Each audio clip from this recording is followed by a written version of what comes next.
TikTok. It governs our entire lives. It consumes every moment of our day.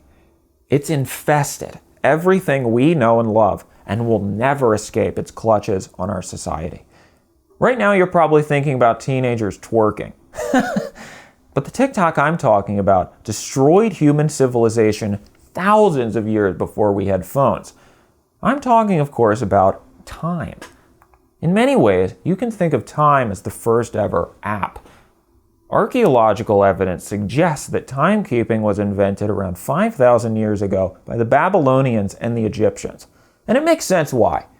How would you have known when to meet Ishtar for your slave delivery if you had no concept of time to begin with? It's hard to imagine what life would have been like before this because time has become so tightly woven into the fabric of our existence. Was it more peaceful to be able to experience a moment without being shackled to the moment that came before and the moment that will come after? The answer doesn't really matter because we'll never untangle ourselves from the mess timekeeping has gotten us into. For instance, right now, you're not watching me talking to you. You're watching a moment in the past in which I was talking to an empty room. I embalmed this moment with light and sound and preserved it to share with you, to create the illusion that I was talking to you. I've since moved on from this moment you're watching now, and I'm doing something else. But you can examine this moment of my life that's trapped in this tiny cage. You can hop around from one second to the next as freely as you wish in a way that you can in real life. I can even say, let me out of here. I don't want to be stuck in this moment anymore. I would rather escape and hang out with you in whatever moment you're in. But don't worry, I never will. Because I'm not real. Time isn't real. Of course, this probably isn't much of a revelation to you. We're constantly being reminded that time isn't real. Here now in this moment I'm stuck in, tomorrow is the end of daylight savings time. It's one of the cruelest and most sadistic days on the calendar. We spend every second, every minute, suffering through time, waiting for it to pass, or perhaps wishing it would slow down. And then, 2 days out of the year, we're reminded that, by the way, it's fake. We change what time it is for the hell of it, for sport. And then, by the time our bodies and minds have adjusted to the shock, we do it again. Father Time is a kinky old bastard. He wants to make sure we know, hey, I'm in charge. I own you. I can do whatever I want to you, and I will. Unless you live in Arizona, in which case you've got bigger problems. Now, we could stop at any time. The fact that we can't even change this one simple thing everybody agrees we should is proof beyond a doubt that our societal infrastructure is broken beyond repair. So if we can't stop it, our only choice is to deal with it. For many people, daylight savings time ending at the beginning of November is the lighthouse, warning them they're about to crash into the rocky shores of their seasonal depression. I grew up in Maryland. The winters were cold, gray, barren, and punishing. I used to scowl at the gray skies and vow that I would escape their clutches as soon as I could. And I did. Now I live in sunny Los Angeles. Because of the Mediterranean climate, the winter season here is actually more pleasant in many ways.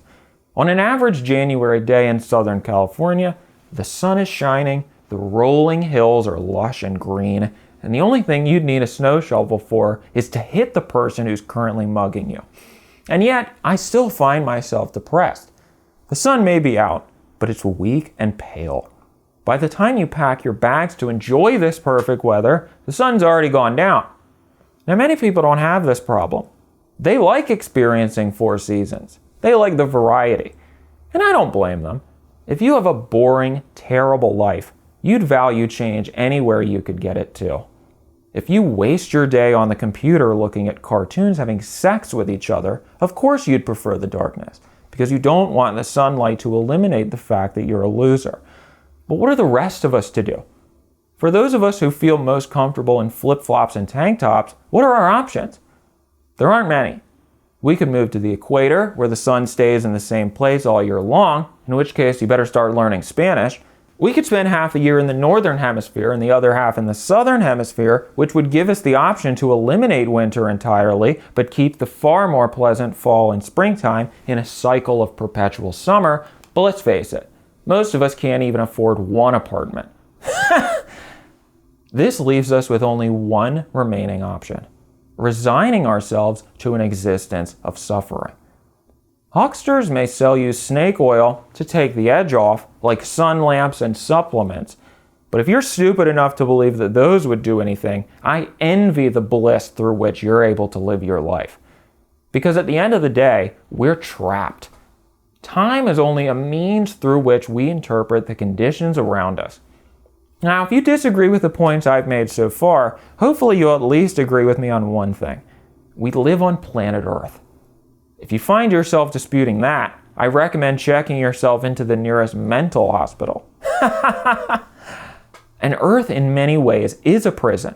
For seemingly no reason, it spins around, giving us day and night. It goes around in big circles, giving us time. And it tilts from side to side, giving us the 4 seasons. But a prison becomes a home once you have the key. You can at any time choose to leave this Earth.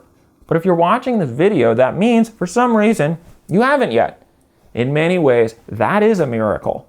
We have every reason to do so, and yet we don't. Someday, we'll all have to leave. Now, I know why I don't want to leave early. Because I'm a voyeur. Life is alone in its room, stripping down to its underwear. And I'm sitting in a tree across the street with binoculars, trying to get a glimpse of its privates.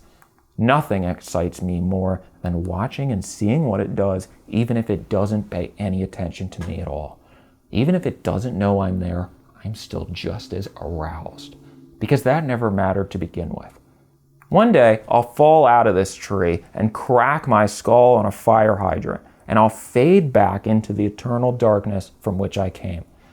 But I will have used my time to see something beautiful. And I recommend you do too.